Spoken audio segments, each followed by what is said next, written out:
Aló, Dios lo bendiga. ¿cómo estás, Alfredito? Comen, comen. Estaba 5 minutos, ¿ah?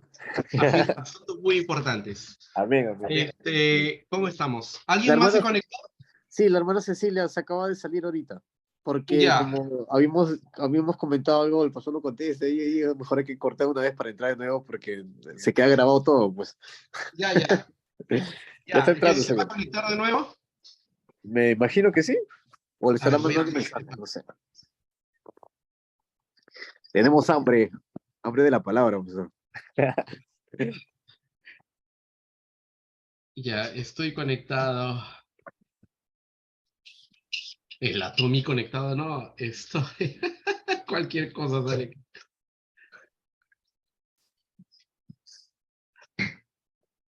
Ya, ahí se Pastor, conecta. le quería preguntar, no, estaba buscando el capítulo 10 o 11, creo que es de la creación, o de restauración, después de la caída de Lucifer. No lo encontré en YouTube. Ya, posiblemente no lo hayamos grabado. O Hay tal vez no tengo el site de esa segunda parte, pasó. Porque no. Posiblemente no lo hemos grabado porque hay como dos estudios que no hemos grabado, ¿no? eh,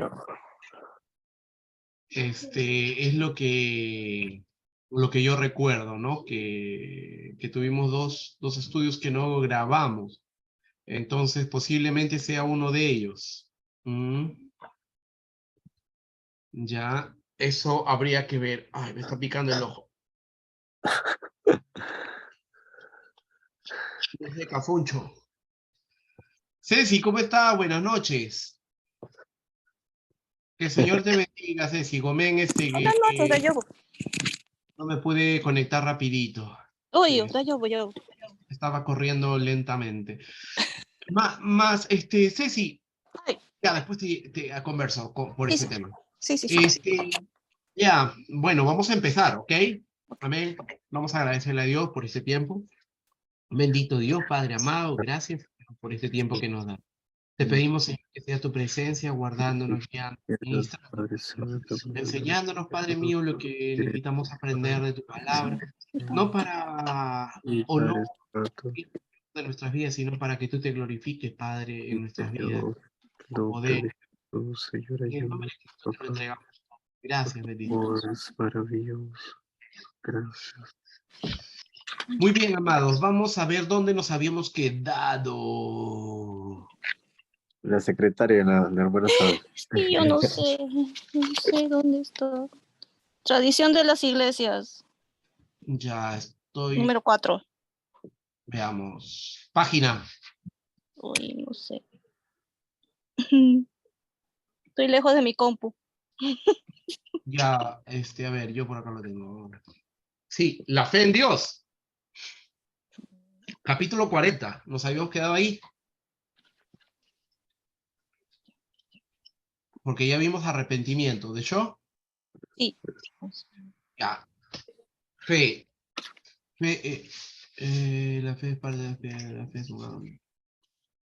Sí, pues ahí, porque todavía no hemos entrado a bautismo. Muy bien, vamos a hacer una pasada rápidamente de la fe para continuar. Amén. Muy bien. ¿Cuál es la segunda palabra del Evangelio? La segunda palabra del Evangelio es creer. Jesús predicó el arrepentimiento y la fe, diciendo, el tiempo se ha cumplido, el reino de Dios se ha acercado, arrepentíos y creed en el Evangelio. Eso lo habíamos visto, ¿cierto? Pablo predicó el arrepentimiento y la fe, testificando a judíos y a gentiles acerca del arrepentimiento para con Dios y de la fe en nuestro Señor Jesucristo. Hechos 20-21. El segundo principio de la doctrina de Cristo es fe en Dios, de la fe en Dios. Hebreos 6:1. Y yo les decía aquí que todo empieza por la fe, ¿no? Este, Cuando nosotros comenzamos a darnos cuenta, después del arrepentimiento, después que nos arrepentimos, creemos, ¿no? Y es así que eh, la fe es muy importante para que nosotros podamos entender todo el conocimiento de Dios. Si no tenemos fe, no lo vamos a poder entender, ¿no? dado de que si nosotros solamente usamos el intelecto del mundo, nuestros conocimientos profesionales o nuestra experiencia de vida, no vamos a poder entender la magnitud de la enseñanza de la palabra de Dios. ¿Por qué? Porque simplemente nuestra mente es limitada. Y para poder entender la palabra de Dios, nosotros necesitamos creer en lo que no hemos visto. Es por eso que la fe es muy importante en ese sentido. Ahora, la fe es un don de Dios, no viene de nosotros, no viene de nuestro intelecto, ¿no? Por nuestro intelecto no podemos tener fe, definitivamente. Es un don del Espíritu Santo. Por eso que uno de los frutos del Espíritu Santo, ¿cuál es? Fe. Sí. Pero también nos damos cuenta que no solo es un fruto del Espíritu Santo, sino también es un don, el don de fe, ¿no? Y por eso que podemos verlo aquí como la segunda piedra de nuestro fundamento, ¿no? Porque la primera, después del arrepentimiento, de arrepentirnos, es creer, y eso es estar convencidos, es la convicción, ¿no? Por eso vamos al punto 2 cuando nos dice, ¿qué importancia tiene la fe? La fe es el fundamento de toda la vida cristiana. No se puede conocer nada de Dios, lo que les digo, ni recibir nada de Dios, a no ser que el hombre crea primeramente en su existencia. Y eso no es por intelecto. No, por intelecto nos vamos a reventar la cabeza y no nos va a cuadrar. Ni recibir nada de Dios a no ser que crea primeramente en su existencia. Y segundo, de que Dios se ha revelado a sí mismo en su palabra, la Biblia, ¿no? Entonces, para nosotros poder entender la Biblia y poder comprender que la Biblia no es un cuento de hadas, no es un libro de cuentos más, nosotros necesitamos fe. Es la fe la que nos hace comprender la palabra de Dios como palabra viva y la que nos hace diferenciar entre la Biblia y cualquier otro libro de hadas, cualquier otro cuento de hadas. Es la fe la que rompe ese esquema. Ahora, Hebreos 11:6 nos dice, pero sin fe es imposible agradar a Dios, porque es necesario que el que se acerca a Dios crea que le hay. Pero como lo habíamos dicho en su momento, esto viene de Dios, ¿no? Viene de Dios. O sea, Dios da a quien quiere, a sus escogidos. Ellos son los que van a tener esa fe. Cualquier persona no puede tener la fe. ¿Se dan cuenta? Aquí llegamos a un punto donde nosotros debemos ya analizar. Muchas personas llegan a los pies de Dios, pero no todo se queda, no todos permanecen. Ahora nos debemos de poner a pensar, ¿por qué? ¿Por qué no todos permanecen? ¿Por qué muchos vuelven al mundo? ¿Por qué algunos después de estar perseverando un tiempo retroceden y se apartan? ¿Por qué? ¿Cuál es la respuesta a eso?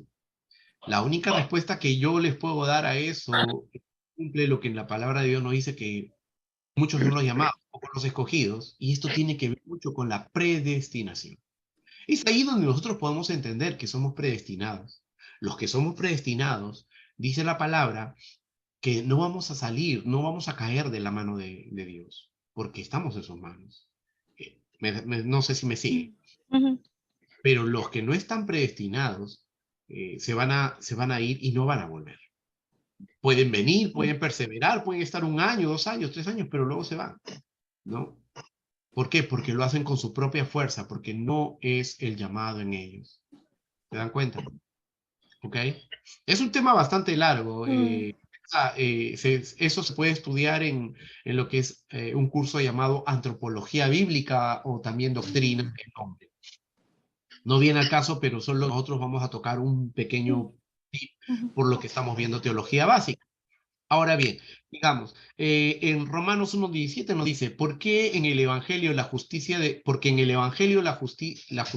Dios se revela por fe y para fe, como está escrito, mas el justo por la fe vivirá. Así es, ¿no? Para poder conocer todo lo que Dios nos revela a nosotros, es por fe.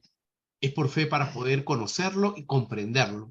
si no tuviéramos fe, no podríamos comprenderlo. Vamos a estar arañando, sí, parece que así es, pero no nos va a quedar claro. ¿Ok? La fe es la que hace la convicción que nos hace tener las cosas claras, pero eso no es de nosotros, eso viene de Dios. Punto 3, ¿qué es fe? Fe es saber que Dios hará lo que ha prometido en su palabra.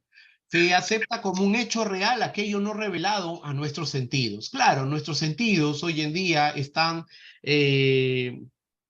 configurados, llamémoslo así, programados. ¿Para qué? Para poder nosotros adaptarnos a este mundo, ¿no? A lo material de este mundo. Pero recordemos que nuestros sentidos no son materiales, nuestros sentidos están en el alma, por lo tanto son espirituales, ¿no? Ahora, cuando una persona muere y queda en espíritu y en alma, ¿ustedes creen que los sentidos que tiene mueren? Sí. ¿Desaparecen? Los sentidos del cuerpo, sí. El sentido. ¿Cuáles son los 5 sentidos? Claro, los 5 sentidos. Algunos, ¿no? El tacto, no se pierden, pastor. En el ¿Por qué alma crees que también. se pierde? ¿Por qué dices que sí? Porque, a ver, si como no estaba en el mundo espiritual, el único párrafo, o la única parte que puedo coger de la palabra es el ejemplo que Dios dio de rico y Lázaro. El rico sentía sed, sentía, no sé si estaba quemando, pero sentía sed, sentía pena, entonces no se pierde. Así No es, se no se pierde. pierde. Recuerden que por eso es necesario el alma. El alma mueve todos nuestros sentidos y también nuestros recuerdos, nuestra conciencia, todo nuestro sentimiento, emociones, decisiones, todo está en el alma. Y el espíritu es el que nos da la vida, el motor de nuestra existencia, y ambos son infinitos, ¿no? Ahora, por eso acá nosotros vemos eh, esta fe acepta como un hecho real aquello que no es revelado a nuestros sentidos. Hebreos 11:1 nos dice, es pues la fe, la certeza de lo que se espera, la convicción de lo que no se ve, ¿no? Entonces aquí, en otras palabras, es creer con certeza, con seguridad en lo que vendrá, en lo que estamos esperando, creer con seguridad, ¿no? Y estamos convencidos aún en lo que no vemos, que así es. Por ejemplo, allí siempre se toma el ejemplo del aire, ¿no? Tú no puedes ver el oxígeno que respiras. Sin embargo, estás convencido que hay oxígeno porque si no lo respiraras, te mueres, ¿no? Y la única manera que tu sentido te confirma eso es cuando está pasando por tu nariz. Cuando tú respiras, sientes que algo está pasando y necesitas eso para vivir. Entonces, hay una convicción aún en que hay oxígeno, aunque no lo veas, ¿no? Es un ejemplo de que lo espiritual también existe, aunque no lo veamos, ¿no? ¿Por qué? Porque si vemos en nuestro interior, nosotros vamos a darnos cuenta que hay muchas cosas que no la vemos, que científicos han abierto nuestros cuerpos y han estudiado todo, aún el cerebro, y nunca han encontrado una idea, nunca han encontrado palabras, nunca han encontrado fotos. Sin embargo, nosotros podemos ver, nosotros podemos pensar, nosotros podemos imaginar y soñar. Y eso definitivamente no está en lo material, sino está en lo espiritual. ¿Ok? Entonces, allí es una forma de cómo nosotros convencernos de que verdaderamente hay un mundo espiritual del cual nosotros provenimos, ¿no? Eh, Pastor, ah, no está en compartir el texto. Gomen, Sí. gracias, gracias. Compartir pantalla, compartir. Ok, gracias. Ya, perfecto. Gracias, hermana. Alguien al menos está despierta. Ya. No, yo también que tenía vergüenza, pastor, tenía vergüenza. Listo. Entonces sigamos. Punto A. Fe, sustantivo. Como sustantivo, fe significa creer, es una firme persuasión, es seguridad de algo, estar convencido, una firme convicción, honestidad, integridad, fidelidad, veracidad, son todos esos sinónimos de lo que se atribuye al sustantivo como fe, a la fe como sustantivo, perdón. Y B, creer, que es un verbo, fe como verbo es creer, que significa confiar en, poner fe en, fiarse en una persona o cosa, tener una persuasión mental, entregar a, comprometerse al cargo de o poder de. Muy bien, vamos al punto 4. ¿Cómo podemos obtener fe? Fe es un don de Dios, eso ya lo sabemos. Recibimos fe cuando escuchamos la palabra predicada, enseñanzas o palabra profética.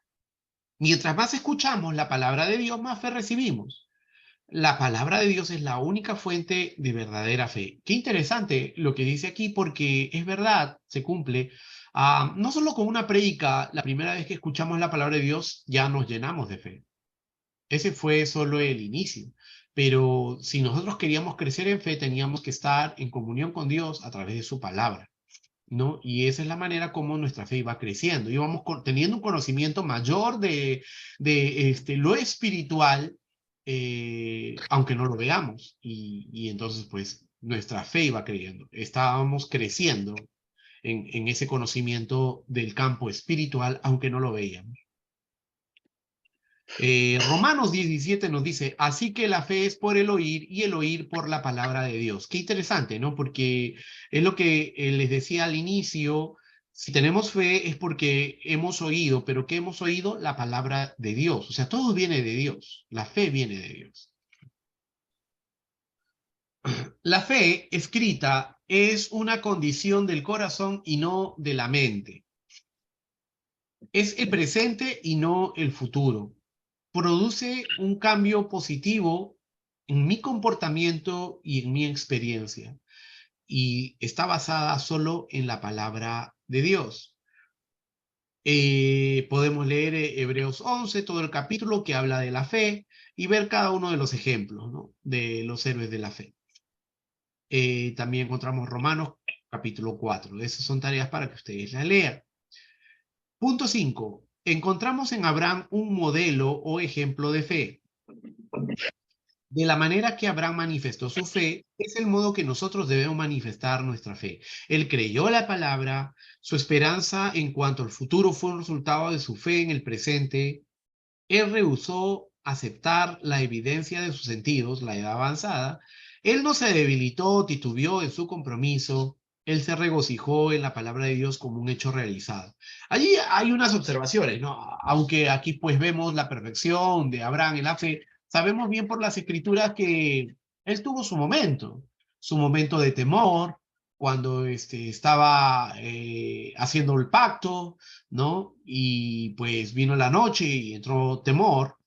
Sin embargo, pues Dios le vio eso y por eso su descendencia entró cautiva a Egipto, ¿recuerdan? ¿No? Porque tuvo temor.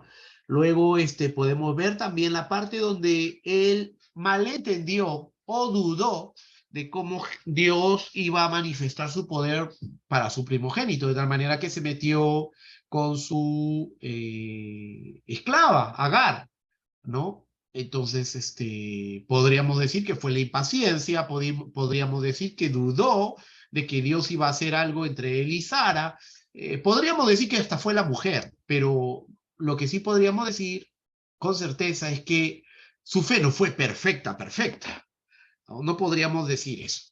Y esto nos anima a algo, nos anima a creer que nosotros, aunque no seamos perfectos, podemos tener también la fe de Abraham porque se le fue tomada como justicia. ¿Se dan cuenta? Eso es muy interesante, ¿no?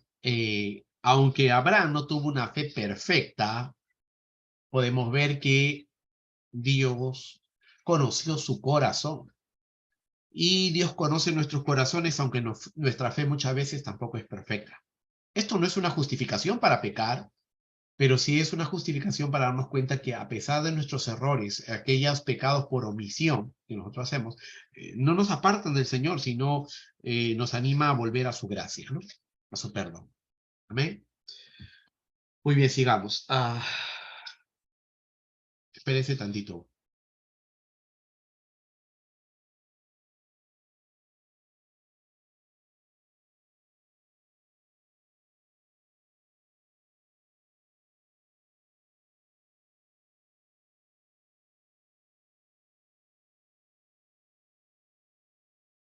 Listo. Perdón. Sigamos. Punto 6. ¿Requiere Dios mucha fe de nosotros? No. Solo una pequeña cantidad de fe es poderosa.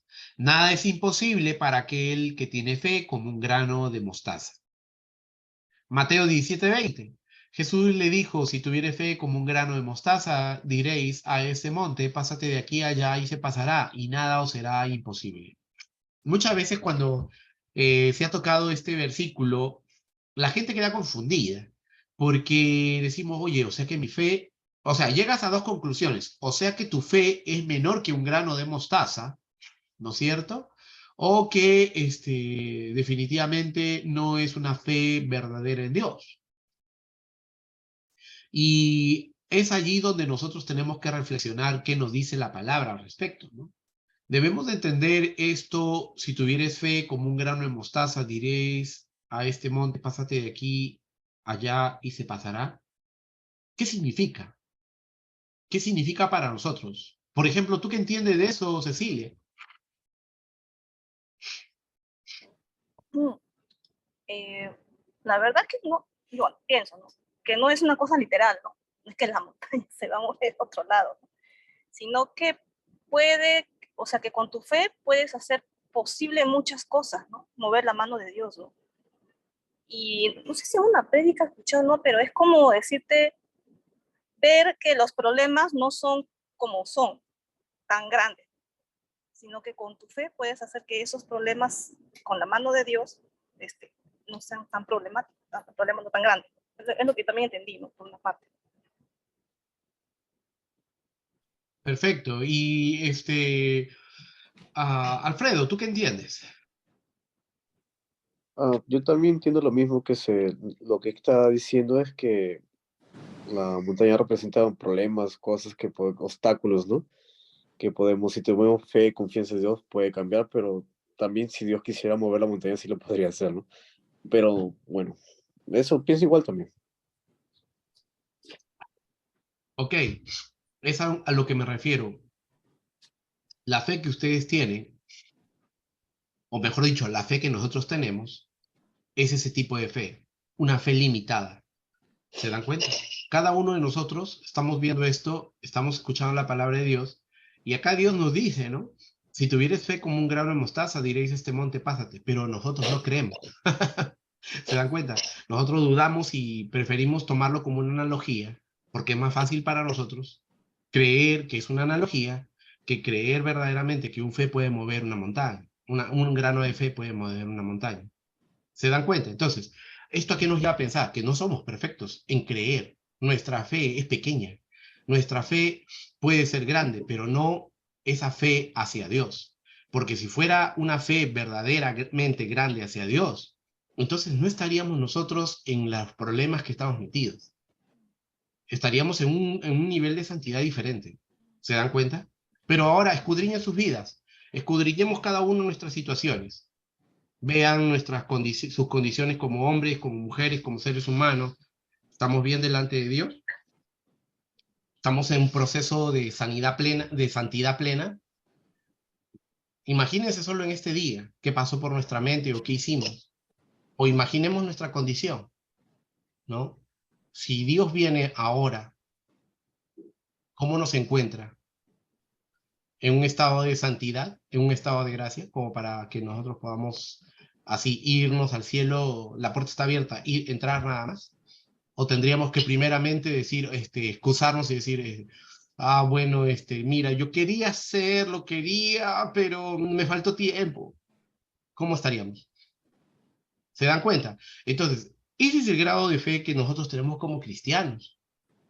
Pero aquí no hay una analogía, no es una alegoría. Lo que Jesús dijo se cumple.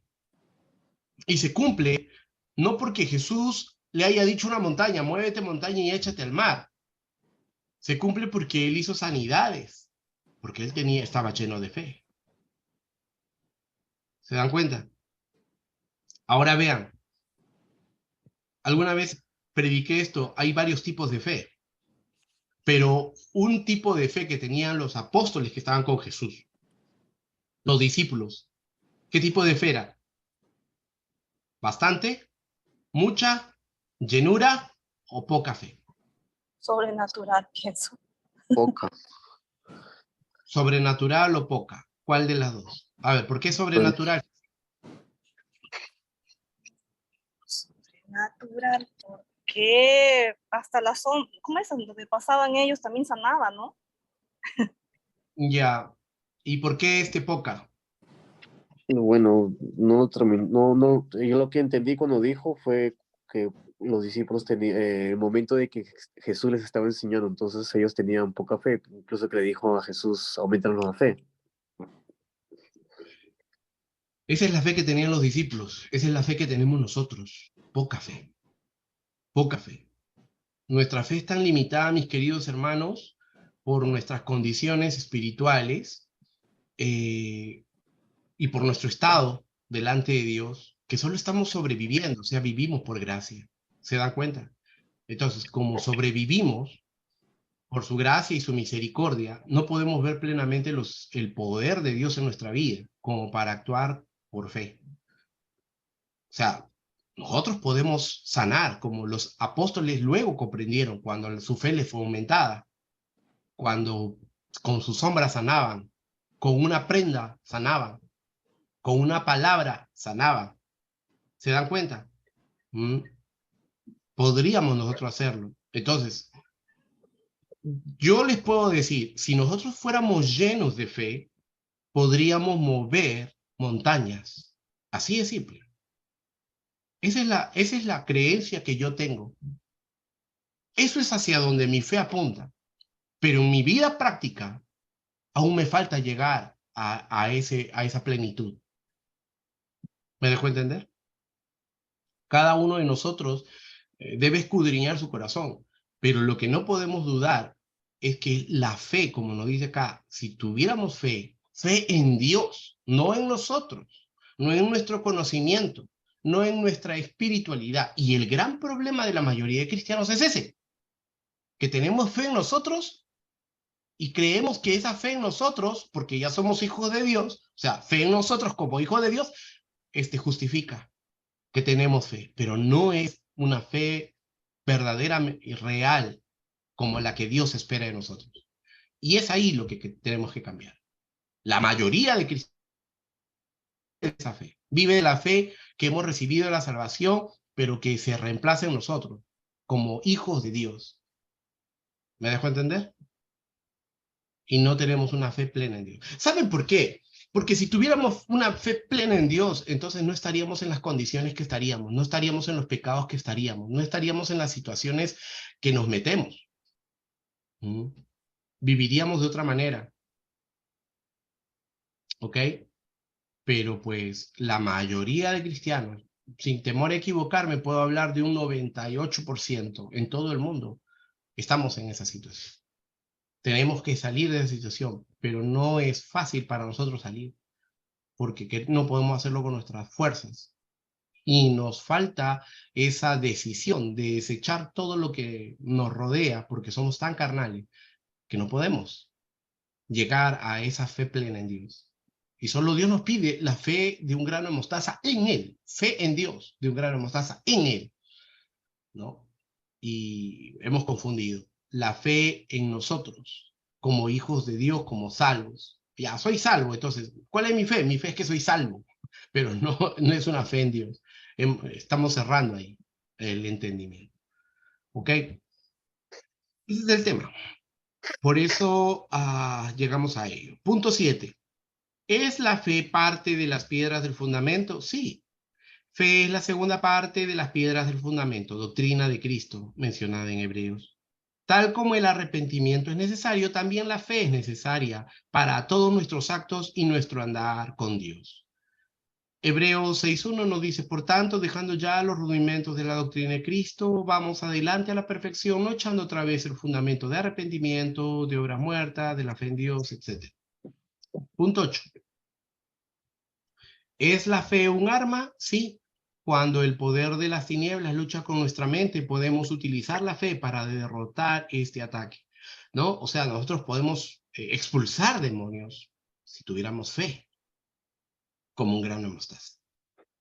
Pero si no tenemos esa fe, pues el demonio nos expulsa a nosotros. ¿Ah? En esas estamos. Y la mayoría de cristianos está en esa. ¿No? Por eso preferimos evitar a los demonios. No porque, no porque no existan, sino porque tenemos temor de quedar en ridículo frente a ellos. Recuerdo mucho una anécdota que un hermano me contó, que decía que dentro de una iglesia se manifestó un demonio y entonces el pastor llegó hacia el demonio y el demonio le dijo, ¿tú qué me vas a hacer? Si tú ves pornografía, le dijo, tú estás así, asá, ¿no? Entonces el pastor agarró y vio que el demonio pues estaba que lo humillaba. Trágame tierra. Entonces el pastor fue hacia el altar, se dobló de rodillas y clamó a Dios, ¿no? Y en ese momento le entregó todo al Señor, volvió y le dijo, pues mi Dios ya me ha perdonado. Ahora yo te digo, demonio, sal, vete, ¿no? Y el demonio se fue. Es una anécdota muy interesante, ¿no? Porque sabemos bien que cuando nosotros nos arrepentimos de corazón, Dios no espera no hay un papeleo, no hay un papeleo, ¿no? No hay que tienes que esperar un día, vuelve y regresa para que obtengas tu firma y eso, ¿no? En el momento que nosotros verdaderamente de corazón nos arrepentimos, Dios ve nuestro corazón y nos perdona conforme al corazón. Pero por otro lado, pues, eso es lo que pasa, que muchos de nosotros no tienen verdaderamente la fe. Vivimos más en la carnalidad. Y por vivir en la carnalidad, pues, no podemos, Dios no se manifiesta a través del Espíritu Santo en nuestras vidas. O sea, es fácil que nosotros podamos hablar de Dios, es fácil que nosotros podamos predicar de Dios, pero, pues, que los dones se manifiesten en nosotros realmente es difícil. Por eso todo el mundo habla en lenguas, ¿no? Porque que al menos quiere tener el don de lenguas para decir que está bien con Dios, que tiene la fe en Dios, pero pues esas lenguas no son de Dios. Ni siquiera es un don, sino simplemente es emoción. ¿Ok? Eso nos tiene que confrontar. Entonces, Efesios 6:6, sobre todo tomad el escudo de la fe, con que podáis apagar todos los dardos de fuego del maligno, ¿no? Mira qué interesante, el escudo de la fe. Amén. Muy bien, ahí entonces estaríamos terminando el tema de la fe. ¿Hasta ahí alguna pregunta para entrar al siguiente punto? Listo. Entonces vamos al siguiente punto. Capítulo 41, el bautismo en agua. El bautismo en agua es el siguiente paso importante en la doctrina de Cristo. No es una simple forma, rito o ceremonia, pero sí una experiencia definida en la vida del creyente, tal como está registrado para nosotros no solo en los evangelios, pero también en los hechos de los apóstoles y las epístolas, Hebreos 6:1-2, Hechos 2:38-41. ¿Qué es el bautismo en agua? El bautismo en agua es un acto santo, ordenado por Dios. A eso se le llama sacramento, ¿no? Un acto santo, sacramento. En el bautismo, el creyente es sumergido, zambullido, inmersión, totalmente debajo del agua. Claro, aquí tenemos que decir que la palabra baptismo, es una palabra griega, significa sumergido, ¿no? Entonces, la palabra baptismo es sumergido, ¿ok? Eso nos tiene que quedar claro. No significa otra cosa. Es una parte esencial de la obediencia del creyente, no es opcional. Rehusar el bautismo es vivir en desobediencia. Esto es importante también. Los hermanos que no se quieren bautizar porque dicen, no, yo todavía no me siento preparado, bla, bla, y están como 5 años en la iglesia, entonces están viviendo en rebeldía, es desobediencia. ¿Quién puede ser bautizado? Todo aquel que se arrepiente, oye, cree y recibe la palabra de sus pecados y cree en el Evangelio de Jesucristo puede ser bautizado. Ejemplos de bautismo. Los samaritanos creyeron y fueron bautizados. Hechos 8:12-15. A ver, ¿quién lo lee? Ya, Cecilia, léelo, por favor. El eunuco creyó y fue bautizado. Hechos 8:35-38. Vamos a leer la palabra de Dios en el libro de Hechos, capítulo 8, versos 12 al 15. Amén. Amén. Pero cuando creyeron a Felipe, que anunciaba el evangelio del reino de Dios y el nombre de Jesucristo, se bautizaban hombres y mujeres. También creyó Simón mismo, y habiéndose bautizado, estaba siempre con Felipe, y viendo las señales y grandes milagros que se hacían, estaba atónito. Cuando los apóstoles que estaban en Jerusalén oyeron que Samaria había recibido la palabra de Dios, enviaron allá a Pedro y a Juan, y los cuales, habiendo venido, oraron por ellos para que recibiesen el Espíritu Santo. Perfecto. ¿No? Entonces, aquí vemos que no solo fueron bautizados, sino también recibieron el Espíritu Santo a través de la oración. ¿Qué nos dice Hechos 8, 35, 38?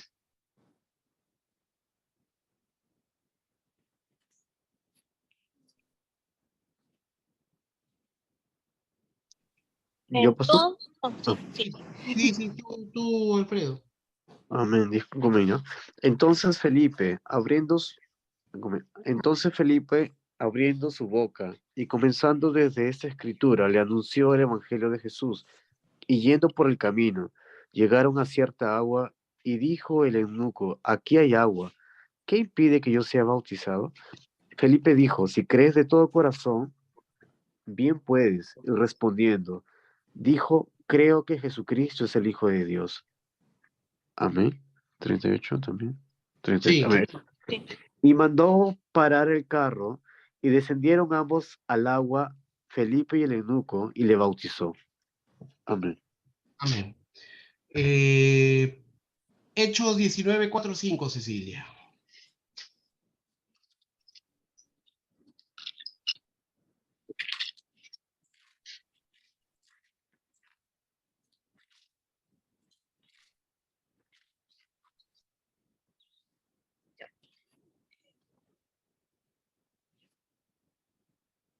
Y dijo Pablo, Juan bautizó con bautismo de arrepentimiento, diciendo al pueblo que creyesen en aquel que vendría después de él, esto es, en Jesús el Cristo.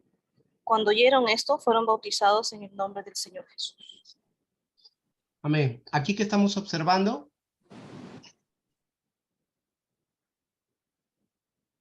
Doble bautizo. ajá, sí, estamos observando doble bautizo. ¿Cuál es la diferencia?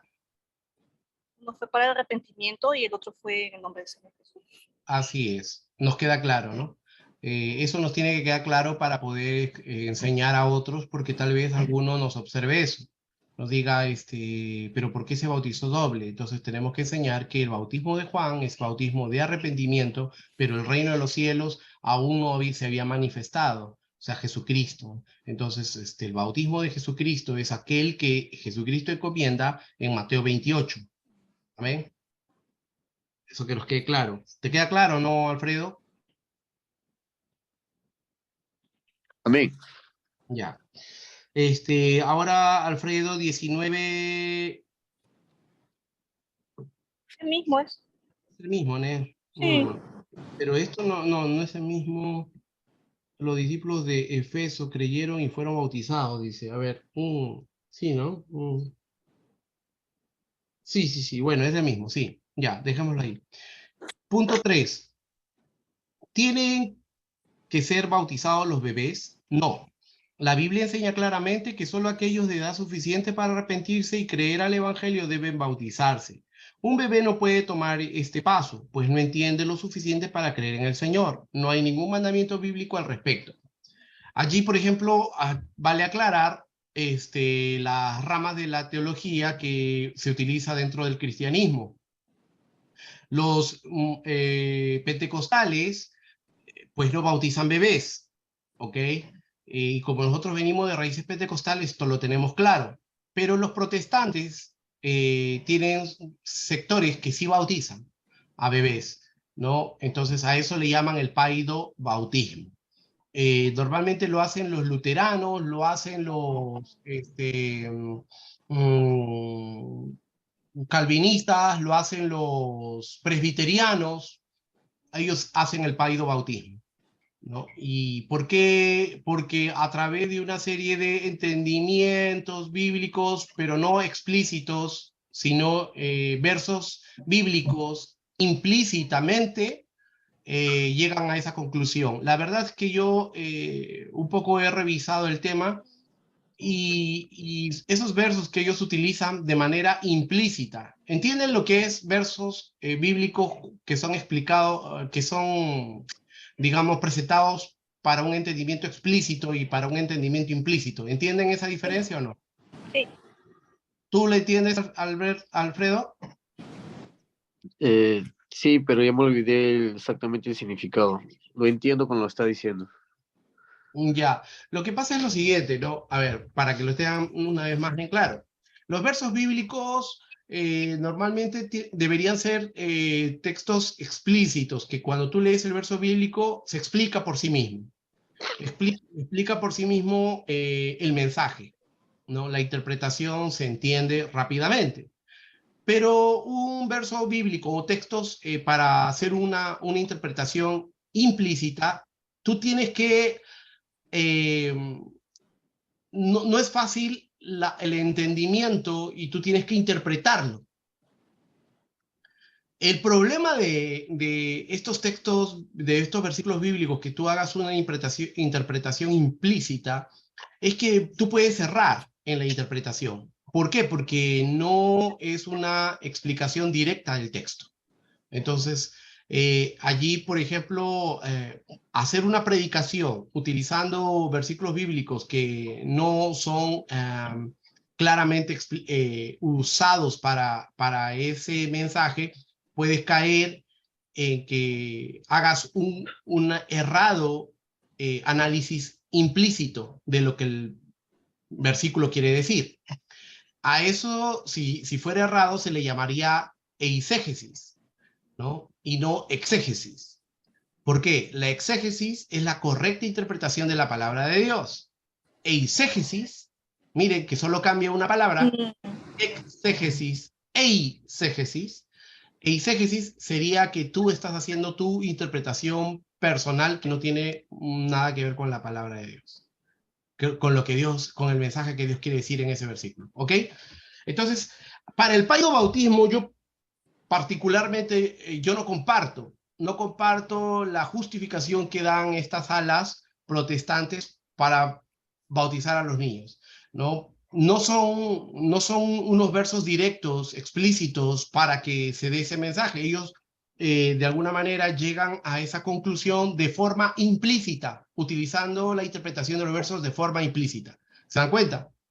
Entonces, no es transparente. Yo he leído esos versos y pues no me pareció nada transparente. No me convenció, ¿no? Sin embargo, ellos están convencidos para justificar su posición, ¿no? Bueno, allá ellos. ¿Esto afecta o no afecta nuestra teología, nuestra doctrina? No afecta en el sentido de que ellos cumplen con toda la doctrina, ¿no? Solo que como los católicos se aceleran para bautizar a los niños, a los bebés, ¿ok? Sin embargo, los rudimentos fundamentales de la doctrina sí están cubiertos. Entonces no podríamos decir que es sectismo ni herejía. ¿Se dan cuenta? Esos puntos que para nosotros no es muy claro, pues lo dejamos en manos de Dios para cuando el Señor venga. ¿Se dan cuenta? Es igual como por ejemplo cuando los protestantes cuestionan nuestra posición respecto a los dones del Espíritu Santo vigentes ahora. Ellos pues no comparten eso. Y nosotros sí lo creemos. ¿Ok? No es una posición herética de nosotros, porque tiene fundamento bíblico en la palabra, pero ellos pues toman versículos bíblicos donde de alguna manera llegan a la interpretación que esto ya cesó, que solo fue para el tiempo de los apóstoles y no para la iglesia actual. Cosa que nosotros como venimos de raíces protestantes, perdón, de raíces pentecostales, no lo compartimos. ¿Ok? Son posturas, ¿ok? Sin embargo, pues nosotros no compartimos el paidobautismo. ¿Por qué? Porque entendemos que toda persona que tiene que bautizarse debe tener un grado de conocimiento de su pecado y los bebés no tienen ese grado de conocimiento de su pecado. ¿Por qué? Porque la palabra nos dice a nosotros simplemente arrepentíos y bautizaos. Entonces, un bebé no se puede arrepentir. ¿Amén? Amén. ¿Alguna duda hasta ahí? No. Entonces, ¿a partir de qué edad sería que se puede uno bautizar? La edad es relativa, pero lo que sí podríamos decir es que si un niño tiene un conocimiento mínimo de lo que es el bautismo y que ha entendido básicamente por qué nos bautizamos, ha recibido a Cristo como Señor y Salvador, entonces pues nada niega de que él pueda bautizarse. Y te digo un niño, ¿no? Porque, por ejemplo, como les comentaba, creo, al hermano Alfredo, ¿no? Te comentaba, mi hija Gracia fue bautizada a los 10 años, pero mi hija Sara fue bautizada casi a los 6 años, 5 años más o menos, ¿no? Yo he escuchado de otros pastores que desde pequeños han formado a sus hijos y sus hijos fueron bautizados a los 4 años, ¿no? Entonces, eso es responsabilidad de cada padre, pero bajo el entendimiento de los hijos, ¿no? No te duermas. Ya, entonces. Ok, eso. Despierta, despierta, agárrate cachetadas. Ahí, ya. Sigamos. ¿Tienen que ser bautizados los bebés? Pues ya. No, la Biblia enseña claramente que solo aquellos con edad suficiente. A partir de niños puede ser. Para arrepentirse y creer, deben bautizarse. Un bebé no puede tomar este paso. Más aún, cuando un bebé es llevado a las aguas bautismales, no es sumergido, simplemente es aspersión. Y ellos dicen bautismo por aspersión, pero la palabra está mal dicha, porque bautismo, ¿qué significa? Inmersión. Claro, inmersión, ser sumergido. Entonces, ¿cómo vas a decir? Inmersión por aspersión. O sumergido por aspersión. O sea, no tiene sentido. No, sí. No tiene sentido. ¿Ok? Muy bien. Sin embargo, ¿por qué se justifican? Me acabo de acordar. Porque los que han leído, creo que les dejé una tarea que lean la Didaché, la Didacté. ¿Alguien la leyó? Son Yo, unos yo, vagos. no, yo sí la leí, Ya. pero lo que es, o sea, no es mucho, pero tiene muchas cosas. Es como un compendio de la Biblia, algo así, Es ¿no? como un compendio, Pero, es como un manual, sí, pero ¿lo leíste todo o no lo leíste? sí lo leí todo, pero ahora Ya. lo tengo que leer con así, más detallado, ¿no? Ya, la primera lo leíste, pero Sí, solo por obligación y ya se te olvidó todo. sí, ya, otra vez, otra vez, otra Entonces vez. no has leído nada, no has leído Ya, nada. ya. Ya, léanlo, pero léanlo con entendimiento, porque esto nos sirve muchas veces para entender por qué hay muchas, dentro de nuestras iglesias, hay doctrinas o tradiciones de ancianos que se manejan y que ni ellos mismos lo saben, pero están en la didaché. Entonces, han pasado de generación en generación o algunos la han tomado de la didaché, aplicando que esa era la enseñanza de los apóstoles. Bueno, y la didaché, este libro, también tiene como título Enseñanza de los apóstoles. ¿Ok? Entonces, es muy interesante, es muy interesante. La verdad, a mí cuando yo leí me gustó mucho porque podía conocer un poco cómo lo aplicaban en el Antiguo Testamento, perdón, en la iglesia primitiva, pero esto no era un manual que todas las iglesias lo practicaban. Sin embargo, habían iglesias que lo practicaban, por eso le pusieron ese nombre, ¿cómo se le llama? Ay, ya se me fue la idea. Creo que era el manual de los apóstoles o algo así. Espérese, un momentito, lo tengo aquí. Yo tengo espérese.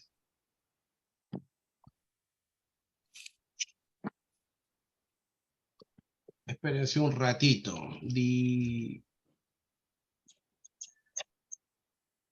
Ya.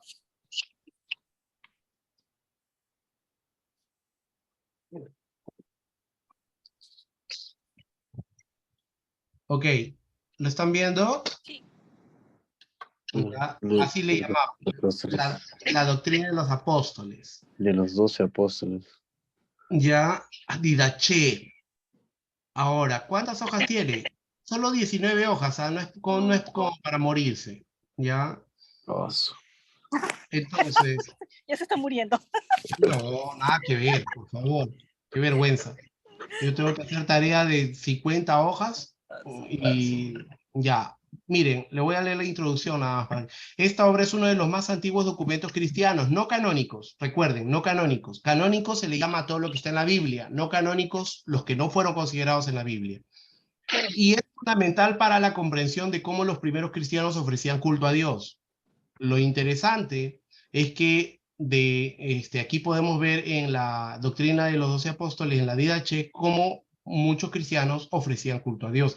Se estima que fue escrita entre los años 65 y 80, después del apóstol Pablo, no conociéndose el nombre de su autor. Diversos autores creen que con mucha probabilidad fue escrita en Siria, ¿no? En la iglesia de Siria. El académico y filósofo canadiense Jean-Paul Audet, dominico, ha estudiado en profundidad esta obra comenzando por su título. A la didache, instrucción en griego, claro, viene de didáctico, didache. Didacté es la palabra verdadera en griego, didacté, y eso viene de didáctico. Didáctico quiere decir enseñanza, instrucción. Se le asignan dos títulos cortos: Instrucción de los Apóstoles, preferido por Audet, y el otro más largo, La Instrucción del Señor a los gentiles por medio de los 12 apóstoles. Dense cuenta que era la instrucción de los Señor a los gentiles, ¿no? ¿Y qué pasaba con el pueblo judío que era cristiano, el pueblo judío cristiano? ¿No? Que es el que se inclina el teólogo luterano alemán Adolfo von Harnack. Bueno, aquí no vamos a discutir los teólogos. Fue un texto que gozó de una gran influencia en aquellos tiempos, hasta el punto que Eusebio de Cesarea, uno de los historiadores más antiguos cristianos, en su historia eclesiástica tiene que advertir que es un texto no canónico. ¿Por qué Eusebio de Cesarea lo advierte? Porque habían observaciones dentro de esta enseñanza, observaciones que de alguna manera no estaban en la Biblia. ¿Se dan cuenta? Como no estaban en la Biblia, sin embargo, la gente lo estaba tomando, los cristianos de ese tiempo lo estaban tomando, entonces Eusebio de Cesarea tiene que observarlo, tiene que decir que es un libro no canónico, para que todos escudriñen y tengan cuidado de creer que esta era una regla, un canon. Hay que considerar como espurios los siguientes, ¿no? ¿Qué son espurios? Una palabra muy interesante. ¿Alguien lo sabe? Alfredo, búscate, rápido, antes que te duermas. ¿Qué es espurio? Googléalo.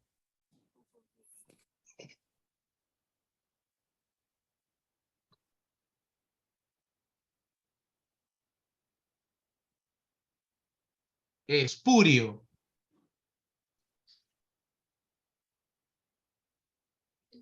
No genuino. ¿Ya, Alfredo? Ilegítimo, bastardo. Estaba en silenciador, creo. O se desactiva cuando busco aquí. ¿Me escucha? Ya. Sí. Sí. ¿Me escucha? Ok.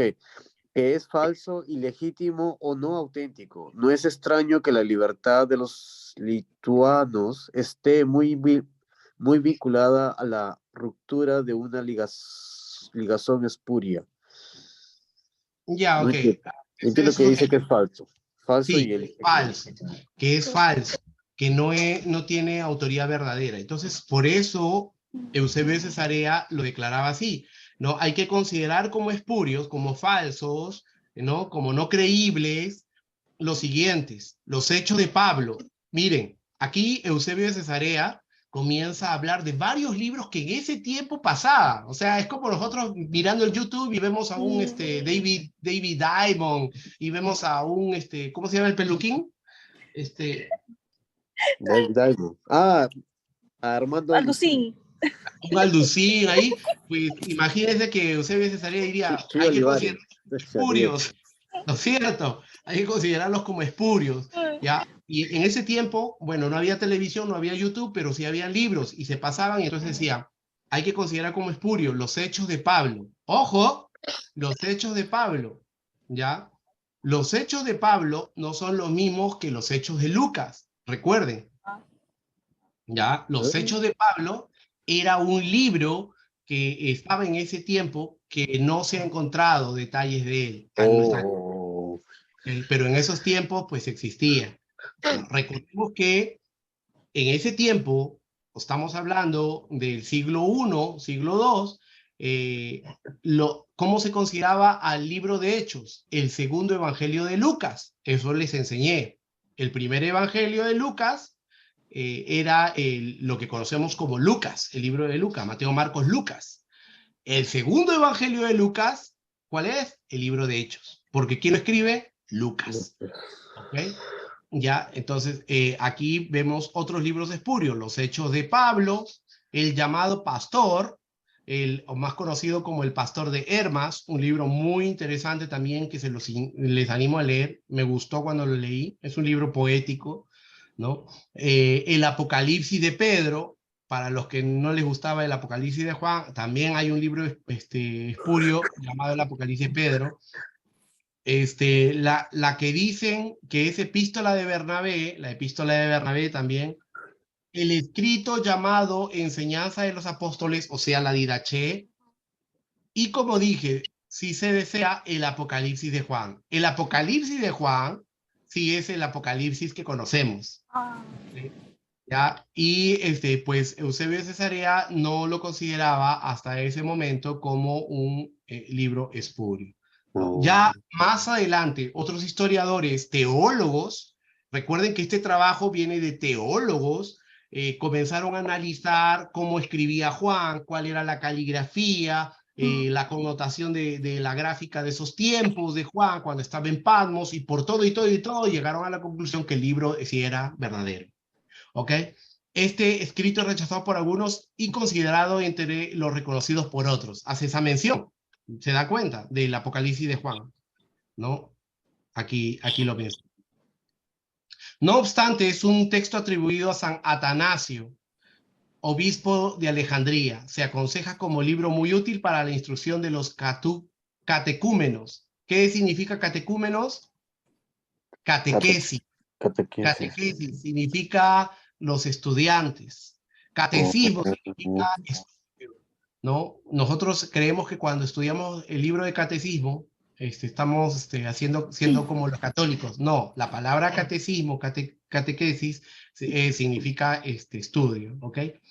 A partir del siglo XII no se encuentra ninguna cita de la Didache en la literatura cristiana, hasta el año de 1873, cuando un monje ortodoxo llamado Filoteo Breinios, que llegó a ser metropolita griego en Nicomedia, descubrió cerca de Constantinopla un códice griego, así le llamaban a los libros de antiguos, códice griego, del año 1057, denominado Codex Hierosolimitanus, que contenía, entre otros textos, la Didache. El códice se conserva actualmente en la Biblioteca del Patriarcado de Jerusalén. El texto de la Didache se publicó en 1883. Y bueno, esto lo pueden leer, o sea, yo les animo, si ustedes quieren ser más entendidos, pueden leer la Didache. ¿Ok? Ya. Yo no sé si de ahí se lo pueden descargar, la verdad es que no lo sé. No, lo voy a dejar aquí, cancelar. Sigamos con lo nuestro. Cuando una persona se bautiza, hay tres manifestaciones exteriores. Cuando una persona se bautiza, hay tres manifestaciones exteriores. Primero, una separación del paganismo.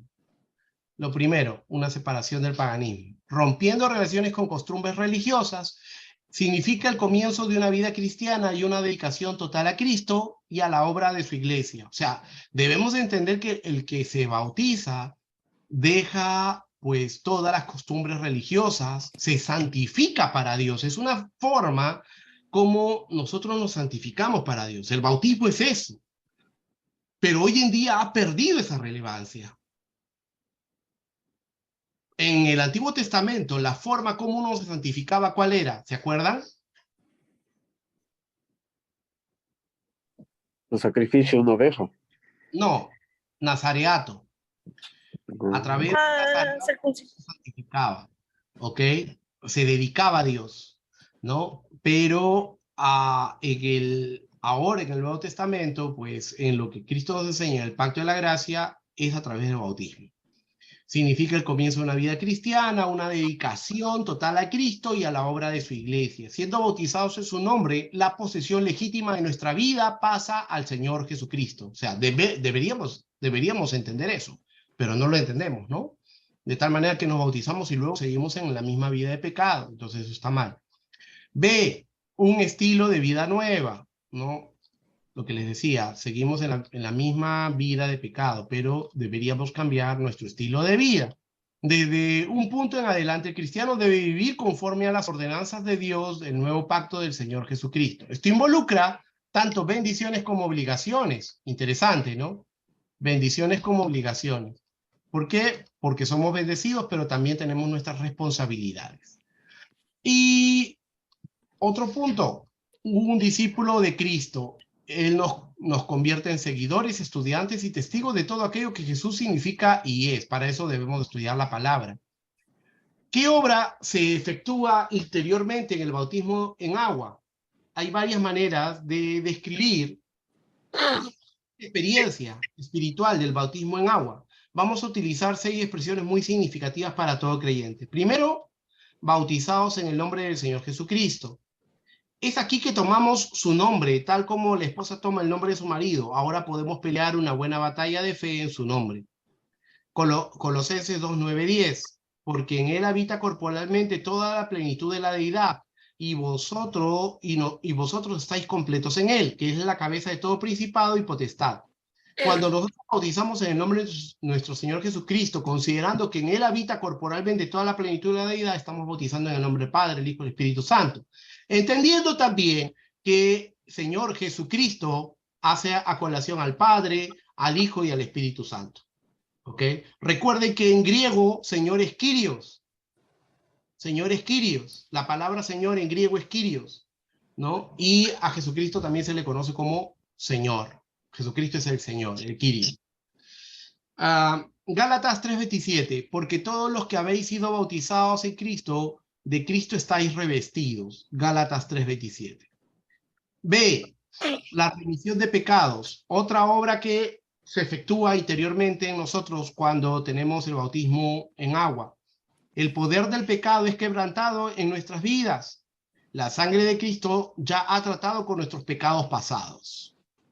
Arrepentíos y bautícese cada uno para que cada uno de vosotros en el nombre de Jesucristo para perdón de los pecados y recibiréis el don del Espíritu Santo, ¿no? Y esto lo vemos cuando Jesús pues se bautiza, ¿no? Y el Espíritu Santo viene sobre él. Entonces es la promesa que también nosotros tenemos. C, el nuevo nacimiento. En el bautismo en agua, nuestro viejo hombre es cortado y somos revestidos con una nueva naturaleza. ¿Cuál es? La de Cristo. La nueva naturaleza en Cristo. Juan 3:5, respondió Jesús, de cierto te digo, el que no naciere de agua y del Espíritu no puede entrar en el reino de Dios. Interesante, ¿no? Muchos tomamos esta enseñanza como diciendo que tenemos que bautizarnos no solo en agua, sino también ser bautizados en el Espíritu Santo. Al menos en las iglesias pentecostales esto se demanda, ¿no? Hay iglesias pentecostales que son muy estrictas en ese sentido, que por eso no solo tienes que ser bautizado en agua, sino tienes que hablar en lenguas, porque esa es una forma de hacer ver que has sido bautizado en el Espíritu. ¿Ok?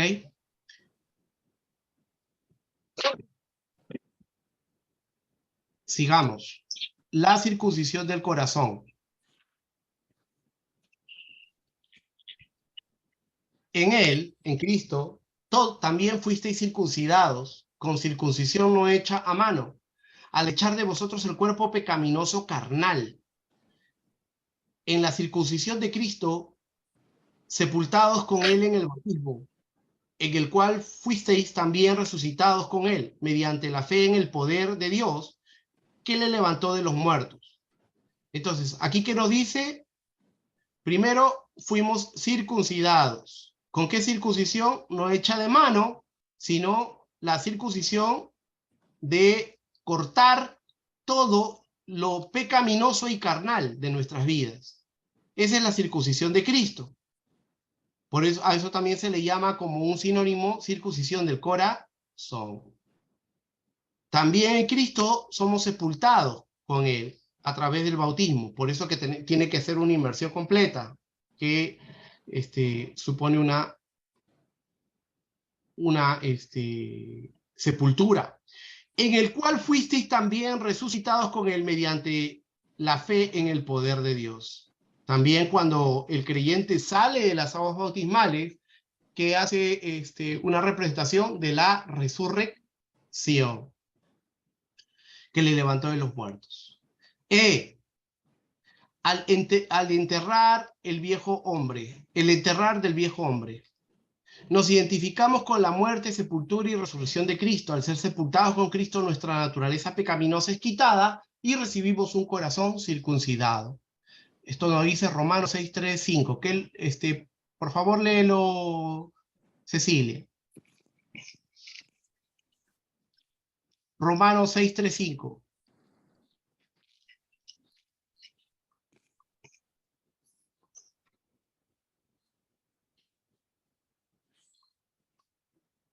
Oh. ¿O no sabéis que todos los que hemos sido bautizados en Cristo Jesús hemos sido bautizados en su muerte?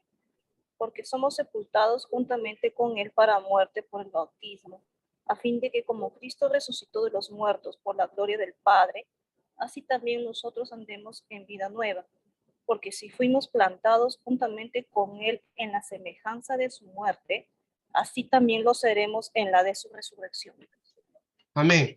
Entonces aquí Pablo teológicamente nos habla acerca de lo que significa para él el bautismo, ¿no? Lo que estábamos hablando en su momento, ¿ok?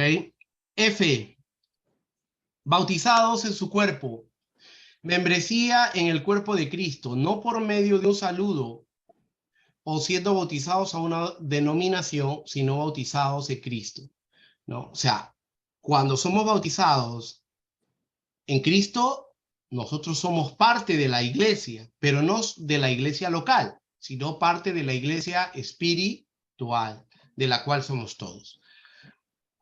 Porque por un solo espíritu fuimos todos bautizados en un cuerpo. 1 Corintios 12, 13. ¿Cuál es el significado de esta ordenanza? El bautismo en agua es simbólico. Recuerden, el bautismo en agua es simbólico, no obstante es una experiencia verídica. Al ser bautizado en su muerte, sepultura y resurrección. Siempre recuerden que cuando entramos a las aguas bautismales, esto es lo que nosotros simbolizamos: la muerte, la sepultura y la resurrección de Cristo. ¿Ok? Recuerden eso.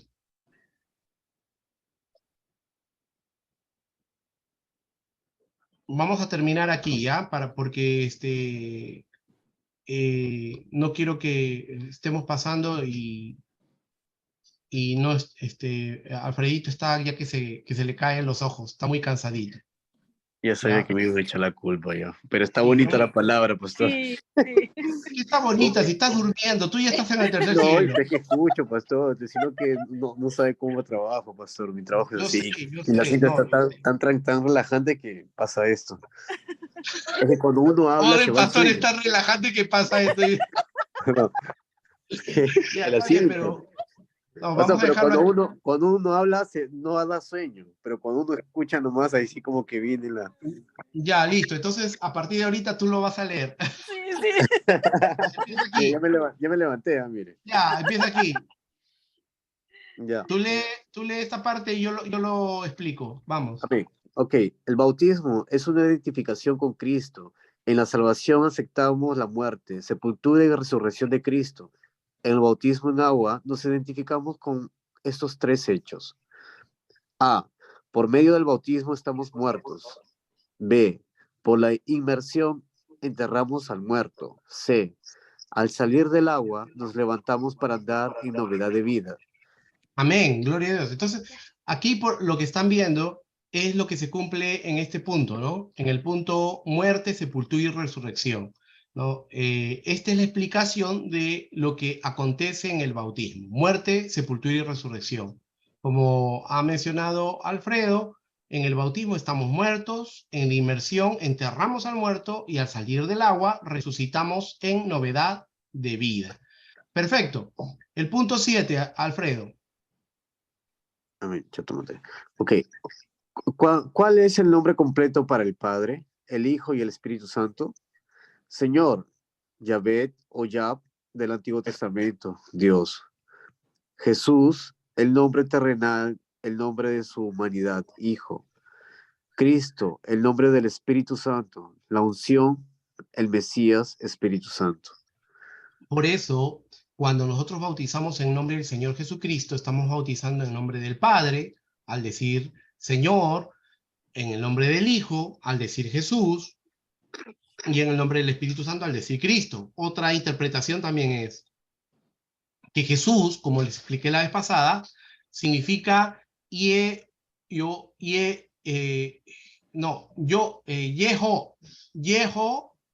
Shua. Y eso ustedes lo van a ver. El nombre de Cristo, a ver. Espérense un momentito, voy a...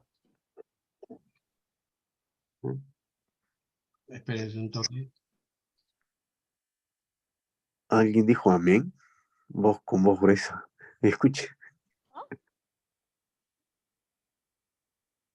A ver, ya. ¿Están viendo la pantalla? Sí. Ya, entonces, quiero poner aquí.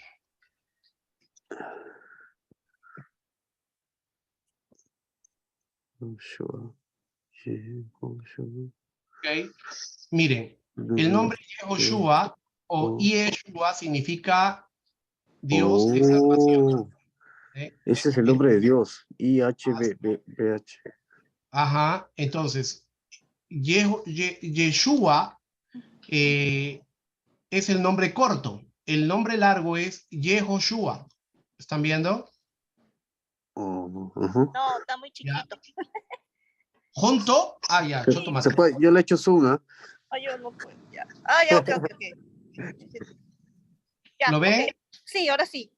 Ya, entonces, esta palabra Yehoshua tiene dos palabras. El primero es Yeho y el segundo es Shua. Yeho es de Dios, de Jehová, que nosotros lo llamamos Jehová. Y Shua significa salvación. ¿Ok? Entonces, cuando nosotros decíamos Jesús, o sea, la traducción, este es en hebreo, en arameo es Yeshua, Yeshua Mashiach, ¿no? Y en griego, ¿cuál es? En griego, Yesu. Yesu, ¿no? Y en español es Jesús. Jesús. Entonces, Jesús es en hebreo Yehoshua, ¿ya? Yehoshua.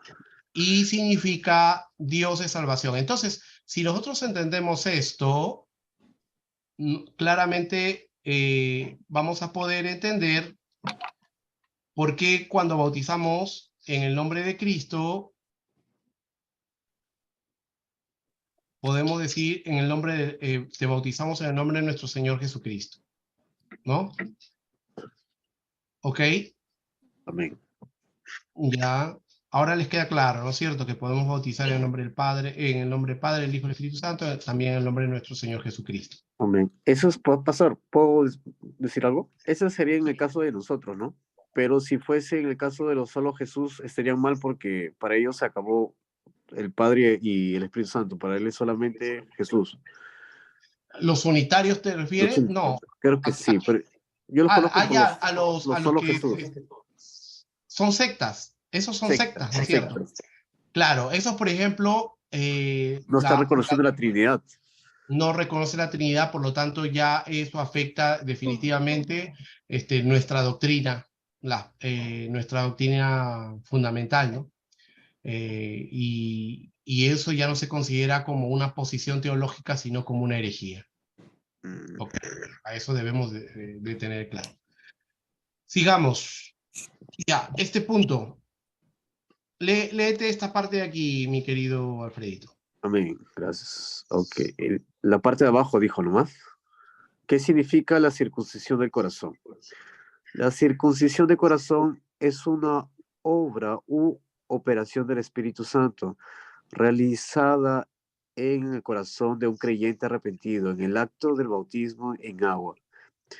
Es el cortar, ok, mejor, eso, es el cortar o separar de la naturaleza vieja heredada, haciendo que la iniquidad, rasgo de pecado, no reine en nuestras vidas. Cuando esta vieja naturaleza es cortada, somos hechos nuevas criaturas.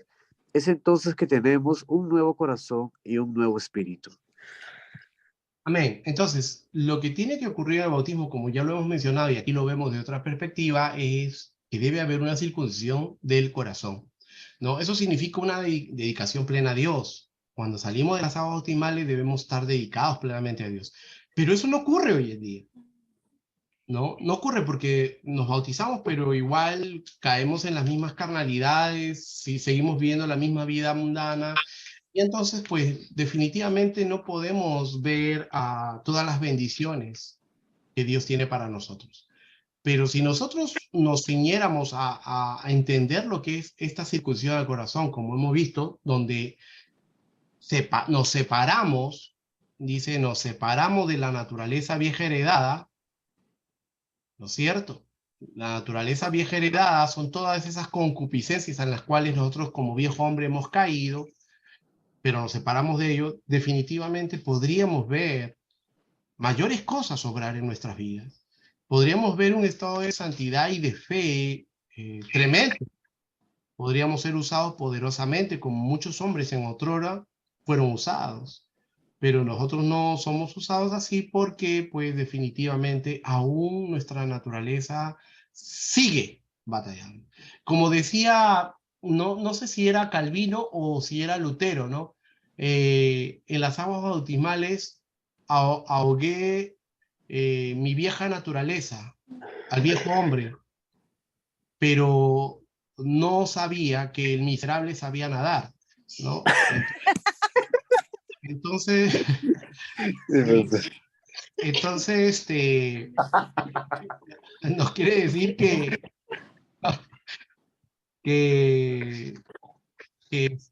tenemos nosotros que igual luchar contra esos rasgos, ¿no? Contra esa iniquidad.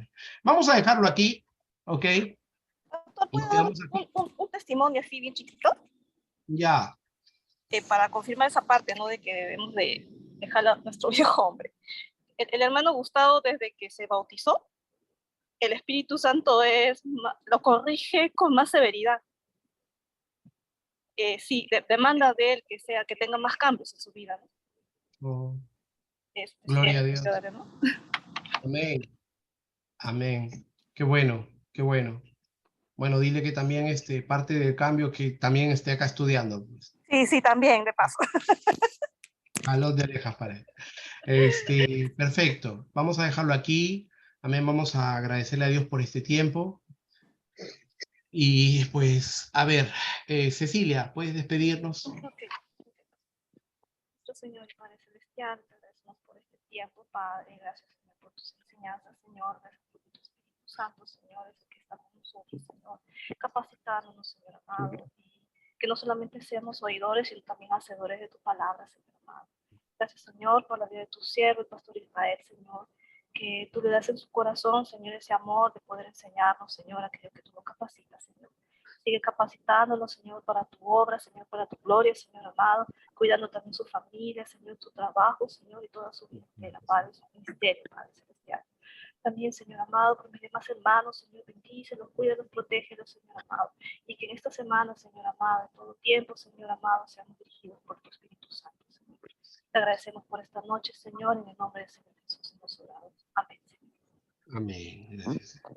Bien, amados, solo para comentarles que el hermano Jonathan no sé si podrá continuar porque ha tomado un trabajo que le demanda hacer hasta las 9 de la noche trabajo, ¿no? Entonces, si ya entraba a duras penas, pues después con ese trabajo difícilmente va a poder entrar, ¿no? Eso, y pues estemos orando por nuestra hermana Harumi porque está en un negocio que también le está tomando bastante su tiempo, ¿no? Así que, pues, nosotros sí mantengamos firmes, lo que empezamos terminémoslo, que todo sea para la gloria de Dios, ¿ok? Amén, amén. Bien, amado, nos estamos viendo. Ceci, te llamo por inbox Sí, para ok, conversar. ok. Ya, nos Ya. vemos, Alfredito. Nos vemos. Chao, Chao, Amén. Alfredito. Dios lo Buen bendiga. descanso. Gracias. Bendiciones. Bye, bye. Ya. Ore por mí, hermano, ore por mí. Sí, amén. Amén, gracias. Dios lo bendiga, pastor. Chao, chao. Amén. Ya, nos vemos. Chao. Sí.